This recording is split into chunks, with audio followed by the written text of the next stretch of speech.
L'intervention du ministre provincial de la Santé sur les tests Covid-19 à l'entrée comme à la sortie du territoire national était parmi les points inscrits à l'ordre du jour de la séance plénière de ce lundi 14 novembre 2022 sous la direction de l'honorable Katebengo Michel. Après quelques réactions des élus du peuple sur la motion d'ordre soulevée par l'honorable Ngoy Wangoy, la parole a été accordée à Joseph Sambi Boulanda, ministre provincial de la Santé. Dans son allocution, il a fait savoir que, conformément à l'arrêté ministériel du 1er octobre dernier, toute personne complètement vaccinée n'est pas obligée de brandir ses résultats du test Covid pendant son voyage. Pour ceux qui sont vaccinés aussi, au niveau du territoire national, plus besoin de test Covid.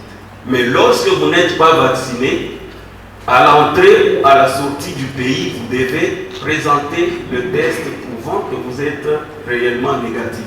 Il y a eu beaucoup d'appels pendant que le service de l'hygiène aux frontières n'était pas encore notifié.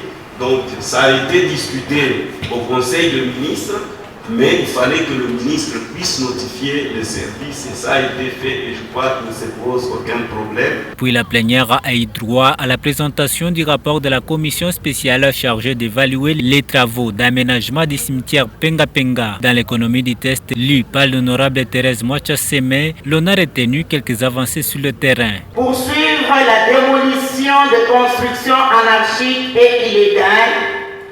Constat. Les constructions anarchiques et illégales ont été démolies. Observation. Il faut aussi évacuer du cimetière les briquetiers et détruire leurs fours à briques. L'honorable président de l'Assemblée provinciale du Haut-Katanga, Katebengo Michel, a annoncé la prochaine séance plénière pour le vendredi 16 novembre en cours.